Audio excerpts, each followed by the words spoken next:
In my last video, I came out of Minecraft retirement with the warmest of welcomes, even being featured by Mumbo for my method of enslaving copper golems in a 1x1 space to sort all my items. A familiar name popped up in my subscription feed that I haven't seen for years. Red Nomster. But that got me thinking, maybe there's more to life for the copper golem. Now, we've all been putting these guys to work, from storage systems to literal sweatshops making leather shoes with unpaid labor.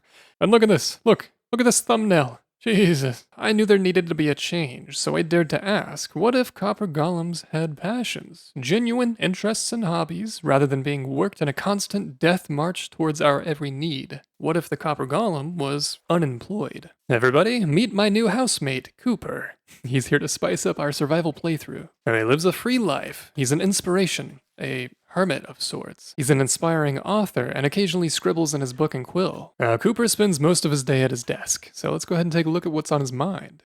Alright, yeah, I'm sure that's lovely. Anyways, when he's finished writing for the day, he enjoys the finer things in life. Using his free-thinking robot brain, he's capable of dynamically pathfinding to his next hobby, relaxing and soaking the rust off of his weathered gears in his underground hot spring. Is that how rust works? No, but Cooper thinks it is, and that's what free will is all about. Now there's plenty of daylight left, which means plenty of time to practice his dancing skills. Now his dance floor is worse for wear, but his moves are as sharp as ever.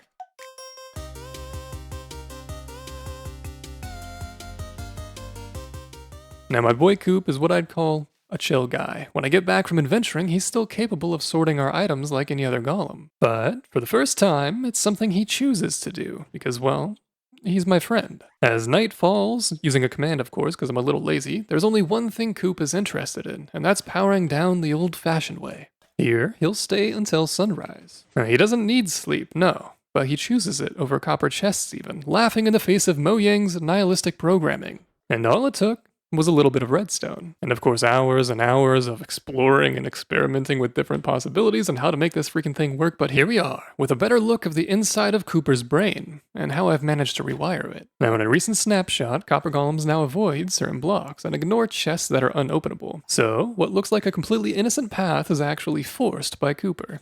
He chooses to avoid magma blocks. Now this is the first spark of consciousness, but we can go even deeper. As you may know, magma blocks can be hidden under carpet, and yet, Cooper still avoids them. And if you were an OG subscriber back in the day, you would have known that I've been bending mobs to my will for well over a decade. Long ago, I manipulated mob pathfinding to make sims in survival Minecraft. Yeah, like Cooper, my sim had wants and needs and seamlessly navigated his environment to take care of himself. Now this, of course, used some pretty strange logic behind the scenes. It's much simpler nowadays, and unlike that zombie sim who would just as much like to eat us, this method of block avoidance allows us to seamlessly live alongside a copper golem. So instead of being restricted to some sort of top-down minigame experience and whatnot, you can actually live with this guy, like as a little NPC that just hangs out, so that's pretty cool.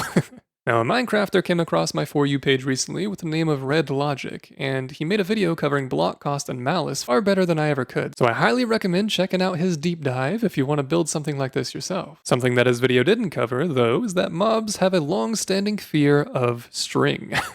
Like magma, string can be placed underneath carpet, and a mob will do everything in its power to avoid it. This comes in handy because string doesn't hurt unsuspecting players. It's also transparent, like carpet, meaning it solves two problems at once. Cooper, like all other golems, likes copper chests and pathfinds towards them. In Cooper's case, unlike a player, he can see through carpet as well as the string beneath. So, triggering Cooper's pathfinding dynamically is as easy as placing a fence gate between the string and the chest.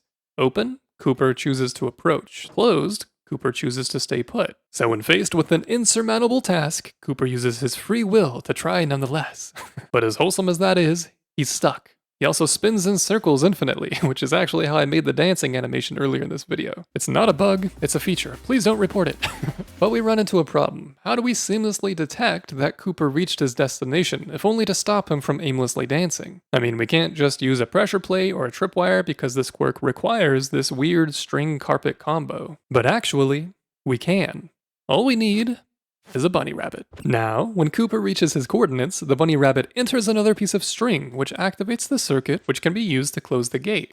Behold, a test I made before spending countless hours building Cooper's house for no reason. I guess there was like a 60-second demo at the beginning of this video, but other than that, I don't know why I spent so much time on it. Now with this setup, it's simpler to see how effective we can manipulate Cooper's free thinking. He will always navigate to his desk by approaching the left side, even if the right side entrance is closer in our eyes. Down below, our bunny rabbit triggers the circuit, sort of like a pressure plate.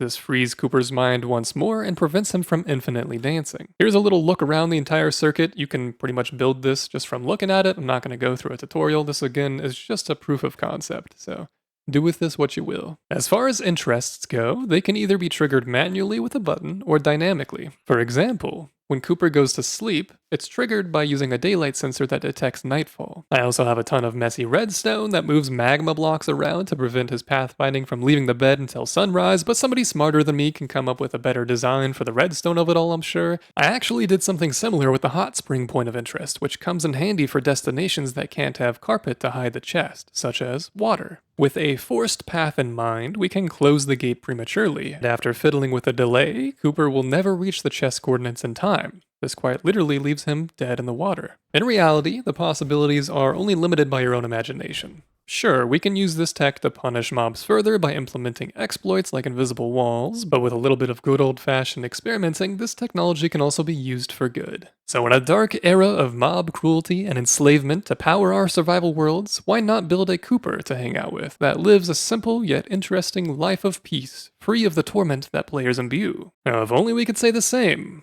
for the bunny rabbit.